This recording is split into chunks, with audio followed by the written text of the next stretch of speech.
উত্তরপাড়ার হল থেকে ওই যে কেন্দ্রীয় লাইব্রেরির কোণা পর্যন্ত আপনারা হাঁটেন, আপনারা প্রতি পথের মধ্যে অসংখ্য দোকান দেখতে পারবেন, যে দোকানগুলো রয়েছে এখানকার শিক্ষার্থীরা পরিচালনা করে। অর্থাৎ এই রাষ্ট্র তার প্রত্যক্ষ মদদে আজকে শিক্ষার্থীদেরকে এরকম করে উদ্যোক্তা হওয়ার জন্য তারা এক ধরনের প্রচারণা দিচ্ছে, এবং সেটার মধ্যে দিয়ে তারা শিক্ষার সাথে এরকম একটা সাংঘর্ষিক কাজ মানুষকে সেখানে করে যুক্ত করছে তারা। আমরা বলছি যে আজকে তো এই যে সংকটটা তৈরি হচ্ছে, এই সংকটটা এখানকার আর্থসামাজিক ব্যবস্থার সংকট। অর্থাৎ যে আমাদের দরিদ্র পরিবার থেকে যেসব সন্তানেরা এখানে পড়তে আসেন, তারা সেই পড়ার খরচটা বহন করতে পারেন না।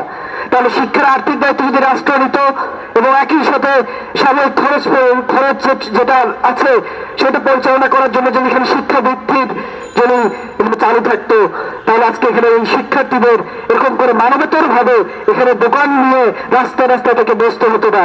এটা শুধু ঢাকা বিশ্ববিদ্যালয়ের চিত্র না, সারা দেশের সমস্ত বিশ্ববিদ্যালয়, সমস্ত কলেজ, সমস্ত জায়গায় কিন্তু একই ধরনের চিত্র। আমরা যে ঢাকা কলেজের সামনে যাই, ঢাকা কলেজের সামনে একই চিত্র দেখবো আমরা, ইডেন কলেজের সামনে গেলে একই চিত্র দেখবো আমরা।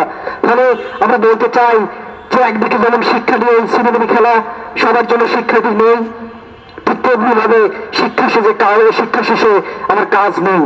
অর্থাৎ শিক্ষা এবং কর্মসংস্থান এই দুটো জায়গাকেই আজকে রাষ্ট্র সে প্রদান করছে না। এই যে প্রদান করছে না, সেই জায়গা ধরেই কিন্তু 84 সালে আমরা বলেছিলাম যে একটা সমাজ পরিবর্তনের পরিপূরক ছাত্র আন্দোলন আমরা গড়ে তুলব। অর্থাৎ এখানে যে পুঁজিবাদী ব্যবস্থা, সেই পুঁজিবাদী ব্যবস্থা অন্য সমস্ত কিছুর মতো করে এই শিক্ষা, মানুষের কর্ম, এই সমস্ত কিছুগুলিকে তারা একটা ব্যবসার জায়গায় নিয়ে আসবে। ফলে আমরা এই সমাজকে ভেঙে আমরা মানুষের সমাজ, একটা সমাজতান্ত্রিক সাম্যবাদী সমাজ, আমরা সেই